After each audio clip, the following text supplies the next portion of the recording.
Hello everyone, Glean here, and welcome back to the Edain Mod, where today we've got a different video. It's not a ranking video, it's not a normal skirmish video, but it's something I thought about when I was making the last video with Imladris. I was talking about how one unit in particular I think is just way better. You don't need a lot of them, but they are, in my opinion, the best unit of the roster. And I thought, why not tell you all my choice for the best unit of every roster? Because 13 factions, and each of them, in my opinion, does have a clear best unit that you should always consider making, regardless of your intentions. Because, well, for many reasons. One, availability. Two, general power. I'm going to be ranking them on a bunch of different factors, like overall ways to buff them. There's more of them than any other units in a roster.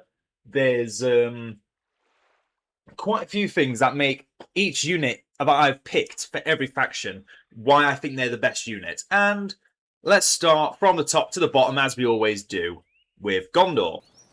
For Gondor, their best unit is the Ringlow Vale Swordsman, for quite a few reasons. The first is that they are technically 0 resources from the signal fire.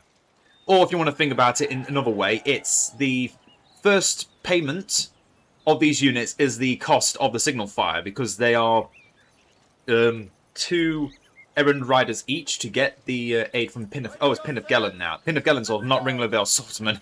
That's from a different version of the signal fire from ages ago. But yeah, still, what makes this unit unique is their ability to cutting blades. Instead of having a formation, so instead of having bonus damage and armor if they take time to be in their formation like the Gondor soldiers, these swordsmen just do bonus damage to anything without heavy armor. And what that means is their damage type is called chop damage. And chop damage is effectively, well, as it says on the ability here, it does bonus damage to anything without heavy armor. Once you have the heavy armor upgrade, that damage boost is gone, and they do the same amount of damage as an ordinary Gondor soldier would. Which still just means, even into the late game, if the enemy isn't making units with heavy armor immediately, this unit will be doing bonus damage permanently. And with Gondor, you've got quite a few ways of buffing this unit. You've got the Men of Dol Amroth, who give them just bonus damage by existing. Imrahil can give them bonus damage and armor in different amounts. Faramir, if you ever have him in melee, can give them extra damage. Boromir gives them extra armor. Baragon can give them bonuses, for example, boosting their regeneration ability, their regenerative effect, so they can keep fighting for longer. And you can, as you can see here, you can get forward blades and heavy armor for this troop just by using the power assistance in times of need. You don't have to buy all the upgrades from getting iron ore, having all blacksmiths. So you can go all townhouses and get faster and cheaper expanded storerooms, and then maybe transition into elite units faster. It really does work. This unit is amazing, and by far, for me, the best unit of Gondor's roster. For Belfalas' roster, however, I have made a different choice from the Fiefdom troops because of the way Belfalas is played. But definitely for Gondor, with how many ways that these units can be buffed, it has to be the Pin of Gellan swordsmen that take the best unit. And I would always make these units. Doesn't matter how you play them or use them, build a signal fire and use use that aid. The other units are fine, but this unit definitely takes one step above every other unit in its tier. For Arnor, I chose their best unit is their cavalry unit, the Arnor Cavalry. A quite standard and simple unit on paper, but Arnor offers them some very unique effects. The heroes, honestly, 3 of them don't do anything other than being on mounts and looking cool. It's Araphant that is the main hero you don't even need to use on mounts. You can keep him on foot. Because his leadership is map wide, just give all knights bonus 10 damage. You could give it to archers, to spearmen, to swordsmen, but you'll eventually take out some of these units for your more elite or heroic variants, since you do have the elves on your side. But you also have abilities like the Blessings of the Royal Family to make a unit permanently resistant to fear and knockback, which is really good for knight units if they're fighting, for example, trolls. You've also got, just give them immediate Forge Blades and Heavy Armor, which just, again, puts them above the fold. They can also get Knight Shields for bonus armor against swords and archers. And that's what Arafat is capable of. Again, the other heroes don't really do anything other than existing, can do some things, but their main power is in their powers. The Bloodline of Numenor just constantly regain health over time while out of combat. You don't have to sit by a well, you don't have to go back to your base to heal up. You just have to move out of the conflict, and you will eventually just have enough power to, or you just have enough health regeneration to come back. And then you have your battle formation. On top of the formations of Arnor, making that a 20% damage and armor boost just for activating the ability. You have another 50% armor boost against swords and arrows. So that goes up to 100% bonus against arrows, 120 bonus against arrows, and 75 damage resistance to swordsmen. Meaning Pikemen are the only unit that can take this unit out. Other cavalry they could certainly try, but they would have really struggle against this unit. On top of that, you can also get the Swords of Westernese, or Westernesse, however you want to say it, to protect against magic damage, so Lothlorien Silverthorn arrows are no longer as terrifying. Poison, so Dol Guldur stuff and Moria stuff is no longer worrying. And also can just decimate ring wraiths and barrow wights, so Arnor's tanky little boys that normally take archers to deal with can be dealt with Swords of Westernesse. And the ring wraiths, some of the most powerful and terrifying heroes, when put together, can just be decimated by this one unit, which they could already be done with, because cavalry is really good at taking out enemy heroes. So all these buffs put together, just put them above anything else. I was going to give it originally to the Arnor Court Guards, because of their ability to make everyone else gain more experience around them, but because it's so far to get them level 5, it's honestly better to just go all in on the cavalry. The cavalry just gets so much more. And another thing to note, whereas for their discounts, for Arnor you need to be getting townhouses. For the stables and knights to go down to 560 resources, all you need to do is build a bunch of farms, which will not only incentivize to make for the cavalry discounts, but because you are Gondor/Arnor, you have the Grand Harvest, so even more resources can come from these farms. It is so important. This one unit you don't have to make a lot of them. With cavalry, you don't have to make a lot. But if you do, they are going to pull their weight harder than some of the other factions put together. Just this one unit. It's incredible. It's even better to put them with all these upgrades, because they can easily run in and run out with all of these extra buffs. And look at Arafan just doing the jig, confirming that, yes, this is the best unit for Arnor.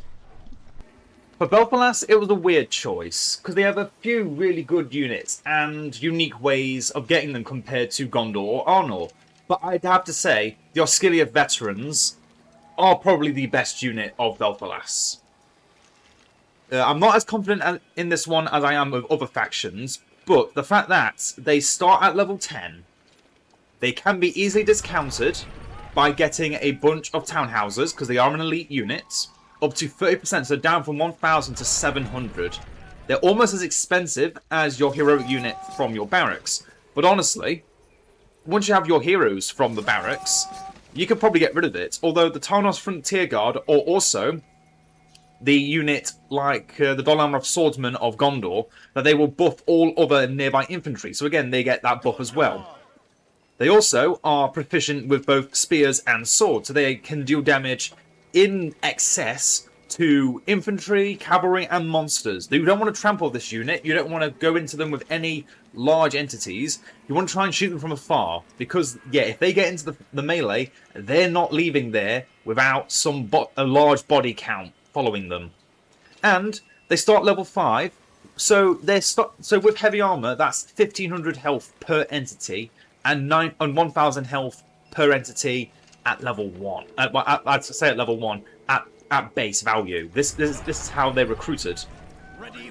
On top of that, if you have formations of Gondor, they just permanently have that effect going. They just have that bonus 10% damage and armor, which, yeah, it just goes an extra mile.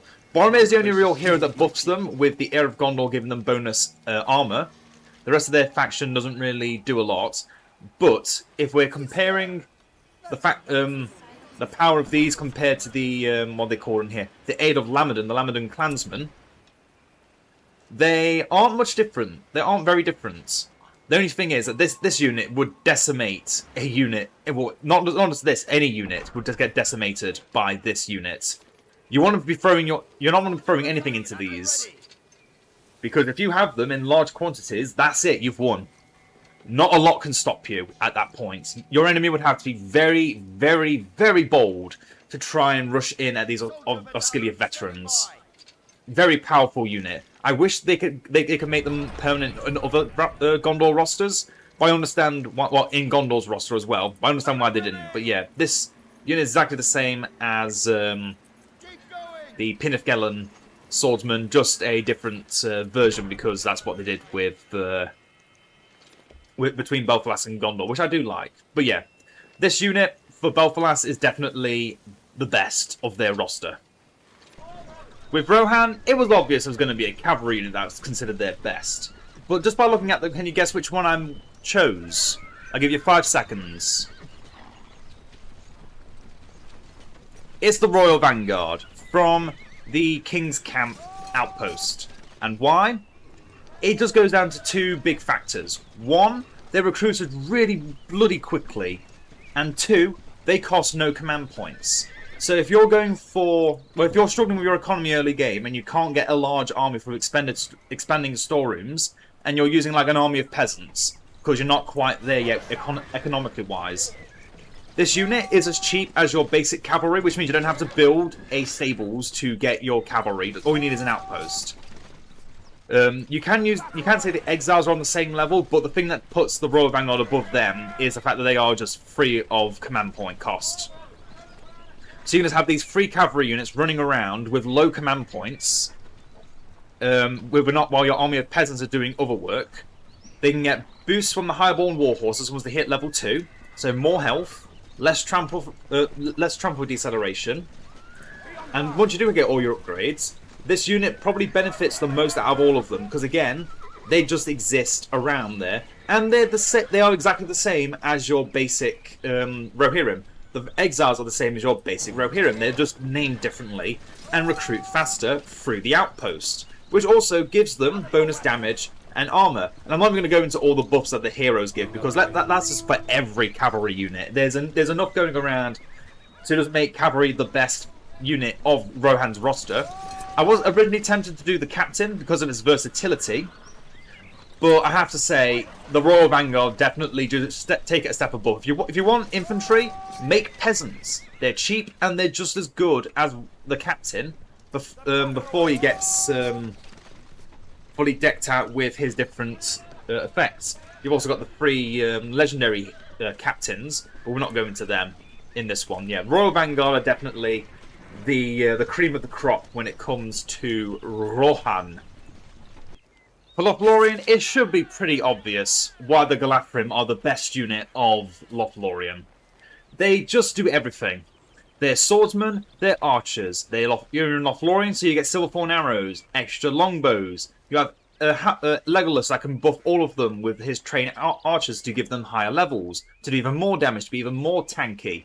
They're the only unit in your roster that has heavy armor that you can get a large amount of. It means they can't hide in trees. So what? Why are you needing to hide in the trees when you're just absolute murder machines of a unit? With health that does rival the Osgiliath veterans I was talking about earlier, and this is them at level 2 with 1000 health, with only banner carriers as an extra thing. The heroes also give them different buffs. Haldir can actually conceal them with his abilities, giving them extra armor as well. Celeborn can just suck enemy heroes in and just destroy them while they're getting peppered down by the silverthorn arrows. Galadriel, once she has the Lady of Light on her side, whenever an ability is used on a hero around Galafrim, or any of your units, they're just going to be even better, even stronger. And then we're not even talking about what Mirkwood could do if I even showed off Mirkwood. But yeah, it should be obvious that the Galafrim are the top of the on the top of the leaderboard for best unit of Lórien. Very few units can compete with that. The only unit I think I could compete is the pikemen, because pikemen are really important for Lórien to actually protect your Galafrim, and the Guardians of Caras Galadhon themselves, because they are a very powerful unit. But in terms of the pure versatility, the Galafrim do come out on top, and once you get them leveled up, they do survive cavalry charges better than nearly any other archer unit in the game. But there are some cavalry that still just decimate them. So anyone who watched my last video should know exactly why the Imladris Knights are the best unit of Imladris.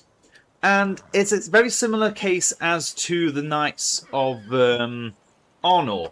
You don't need a lot of them, you just need a strong few, fully upgraded, decked out, with their ability to just have bonus speed, being the fastest unit in the game, with very little trample deceleration.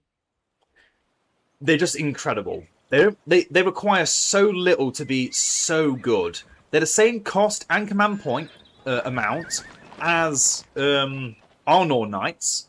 All you need to get them fully powered up is to, 1, have the money, 2, have the upgrades, and 3, have the cost reduction if you want it, because, yeah, it's not hard to get them. All you need to do is get some settlements. It does mean they're not going to be defended as easily as, say, the Hobbit farms, which, to be fair, you don't even need the cost reduction for these knights. If these knights die, you're using them wrong, because they are so good.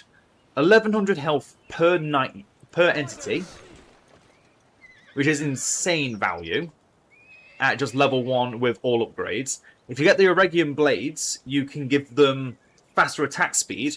They can destroy buildings in literally instantaneously. It's incredible. And similar to Arnor, you don't need to build a well in your base to heal them. You can just build a wall expansion and build the Mystical Fountain. It's a bit more expensive, but it's worth it, because it can also be used to gain reinforcements for any entities that are missing. But yeah, a lot of the best units in the game for each faction is cavalry, and it's pretty obvious why. Cavalry is amazing in this game when used and utilized properly, but there's some cavalry that just really stand out, and this unit for me is the best, still to this day, one of the best cavalry units in the game. They got nerfed, and they're still just elite tier, heroic tier units, without a doubt. Some of the best in the game.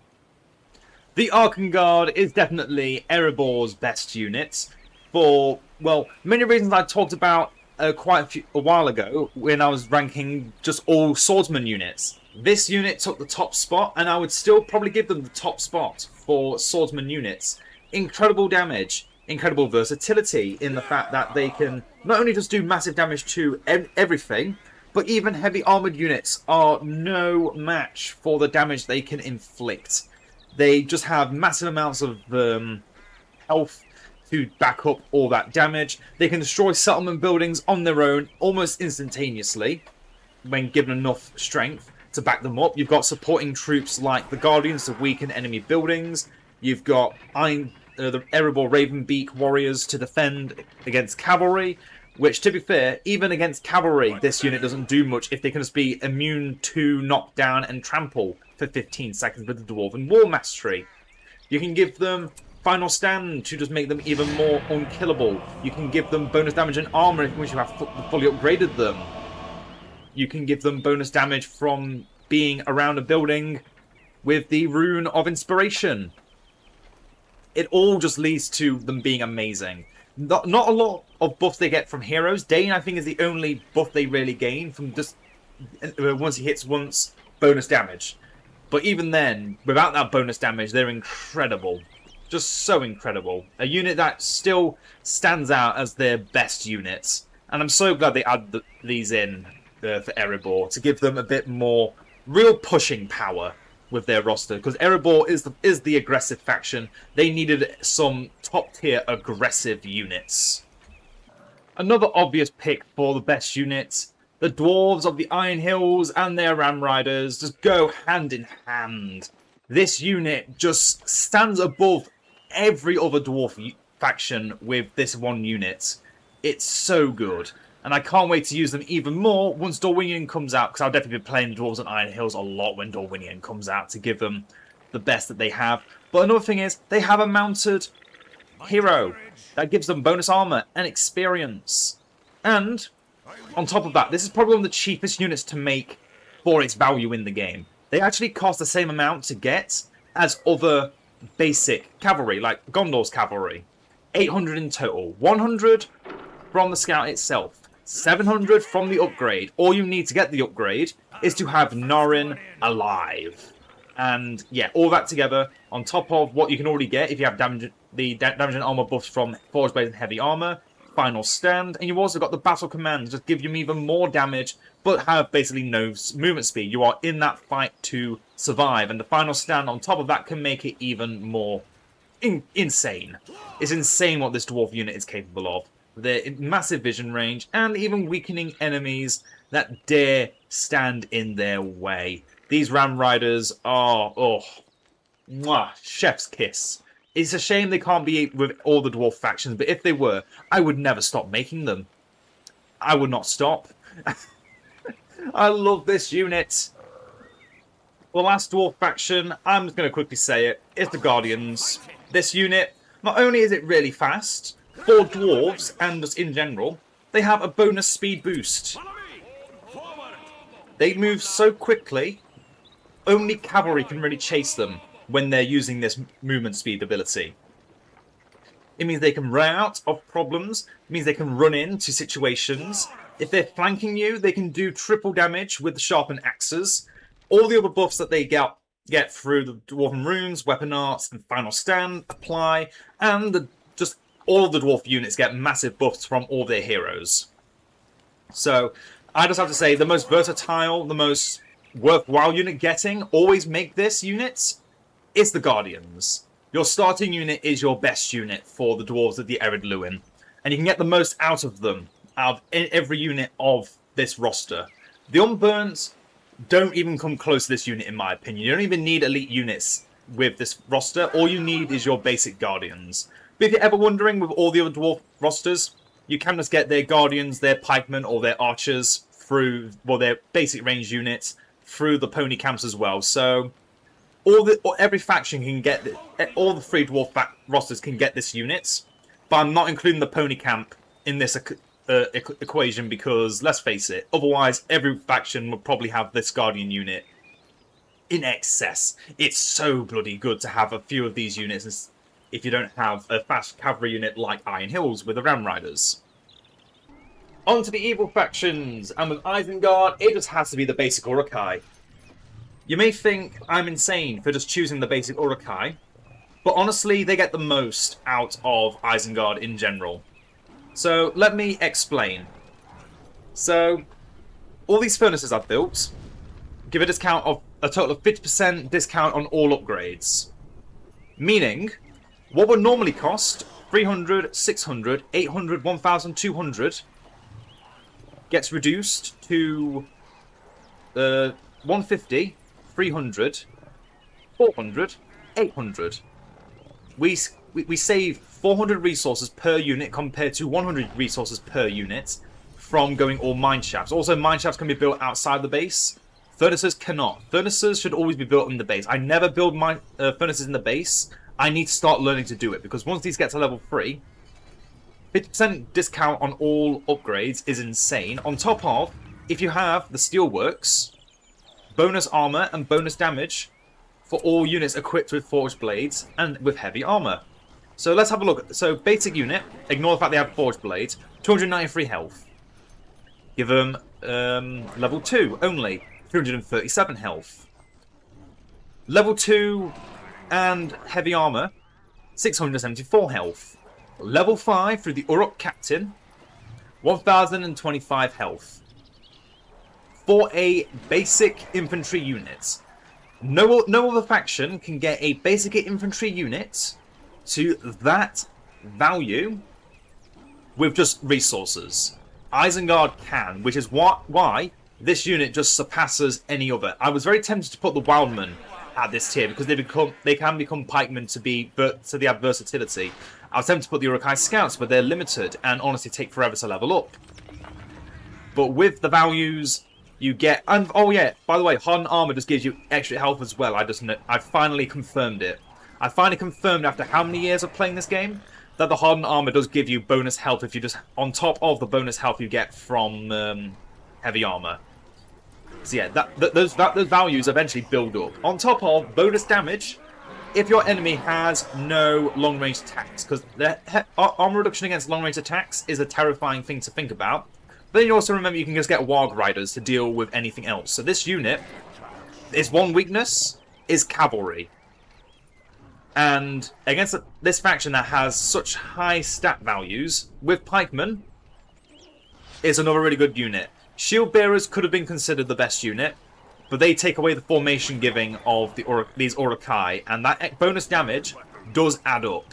The extra armor value against archers isn't necessary always, because not every faction has a lot of archers, or uses a lot of archers. But yeah, the damage boost from this formation, on top of the fact an Uruk captain has more health than a scout hero, these units just exceed all expectations once they get their upgrades built up properly. And crossbowmen suck. Just wanted to add that. For Mordor, I couldn't think of any other unit more deserving of being called the best unit than possibly one of the best units in the game, the Mordor Orcs. Why is it the best unit? Because they are free. They cost no resources to recruit. And, on top of that, you can give them so many buffs. The Overseer to buff their damage and armor and have them deal more damage to pikeman units for a short duration. The defense banners, when you have a orc pick, can increase the recruitment speed of your orcs. Your orcs can eat each other if they don't have overseers, so then they can get higher levels quicker to get to the maximum level for any orc unit to get Sauron higher level. You just need more orc. You just need orc hordes generally to get Sauron stronger as well. Just having an orc horde unit, just having lots of these orcs, gives Sauron 2 levels on their own. The overseers can, if you can keep them alive, also does that. But you're not expected the orcs to stay alive. They are meant to be an endless tide, and they do it so well. Banners of the Red Eye make them level 2, make them even more powerful. Call the Horde if you need an entire new army for free. Call the Horde gives you a whole army of orcs. Darkness for map-wide damage and armor. Just supplement everything else in your faction. You will always be building orcs. If I was to play a game of the Edain Mod with Mordor, but with no orc warriors allowed, I would lose. I would lose 50% of the time because I would need to have the perfect start without these orcs. Because it's so important, the fact that these are free, so then you can get all your best heroes, you get your economy built up. You can focus on expanding your storeroom to get 1500 command points early, so you're going to keep spamming out more of these orcs. Quantity with Mordor is better than any quality you could ever get, and this unit will pull their weight. They will die over and over and over again, but the value they give is so small as well. Compared to other units, their value they give is so small, losing a couple hundred of them means nothing. Losing a couple hundred of them is the equivalent of losing one Imladris unit, if I'm going to be honest. Losing 5 units of these is equivalent to one Imladris Blade Masters. It's that simple. These orcs will just surpass all your expectations if you have faith in them. If you put everything you have into this unit, they will not disappoint you. They'll disappoint your enemy, but they'll not disappoint you. For Angmar, I had to give it to the Thrall Masters. I couldn't think of any other units that just gives as much value, versatility, and late game potential as on top of early game potential than the Thrall Masters. It's so hard to say no to this unit being the best, because not only can they offer you cheap chaff, which you should never go for, or cavalry that requires so much effort to get, it is also not worth getting. But instead, the Rudar pikemen and axe throwers just exceed all expectations. Move in with Holdar and get Battle Rage. Bonus damage of 40% with every time he attacks. double that value with Bloodlust. And these units will just surpass everything. And what makes them so good is one is a pikeman unit, and the other is a ranged unit that attacks with slash damage. The axe throwers are some of the best early game ranged units because of the fact that they don't have to worry about monsters in the early game. You're fighting other enemy infantry, and enemy infantry really sucks to go up against axe throwers with them because they can do really good damage. On top of the fact that you have another damage buff in the form of your hillman villagers. Just get a bunch of them. You can then get vassal houses if you choose the pledge up to the vassals with the Witch King, which also gives them a very powerful ability. You can just have these thrall masses come out very early, very quickly, and honestly, they last into the late game with the power of the Blackguard officers to just give them even more power. So not only do the thrall masses look cooler and deal more damage, just look at that. Oh, 2,000 health, perfect. That's a Scout Heroes level health on the thing that keeps them alive, so of course they're going to be very powerful. But yeah, on top of that, having more of them around just means they get bonus armor. And if they die, if you have some of them around as you're slowly getting to your Men of Kharndoom, you can then just keep some of these around to give them even more value. On their deaths, they just give Men of Kharndoom bonus damage. These units are the best this faction will ever have. By such a large margin. I can't think of any unit that just well, the Thrallmaster itself offers so much versatility. The units themselves give even more with their existences. Oh, I can never say no to these units.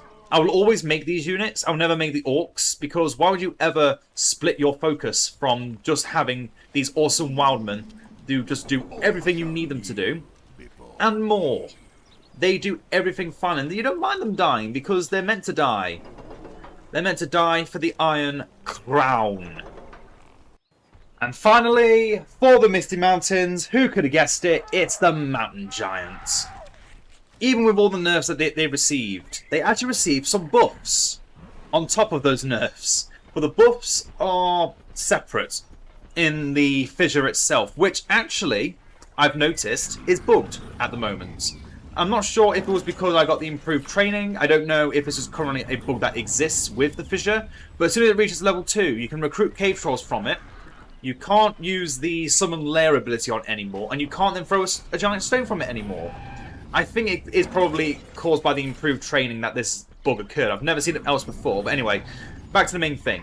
Mountain Giants, if you have Eternal Strife, can have, if you're pledged to Gundabad, just, how'd you know this is Moria? If you're pledged to Moria, you poison enemies around you, but anyone that hits you is going to die. You're pledged to Goblin Town, then you throw smaller rocks. You throw more the smaller rocks, and it can be very powerful. And if you're pledged to Gundabad, you just have more health. On top of that, you also have fear resistance baked into your kit. These entities, since they came out in Edain, have been the ruling force of the Misty Mountains. Whenever an outpost is on the map, if Misty Mountains builds a fissure, you need to destroy it immediately. Otherwise, this monster will constantly exist. So much health, by the way, for each one. And if they get leveled up, you can see that health difference. Level 4 compared to level 1 is like heaven and earth with just a normal one. And then the extra 1400 health on the Mountain Giant there. This guy can get to 10,000 health, which is stronger than most heroes. And they hit harder than most heroes. So throwing heroes at them isn't even the right way to beat them. You can't even throw pikemen at them because they will just stomp on you instead of running into you, so they just instantly destroy you. This unit has been a problem since its existence, and it makes the Misty Mountains one of the strongest AI factions in the game because of their complete and utter destructive power. And all it takes is an outpost, and once discounted, 840 resources. They go down from 1200 to 840 resources. Nothing is stopping these monsters. And that is everything for today.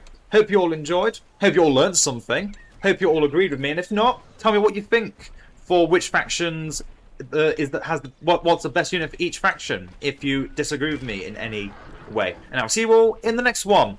Farewell.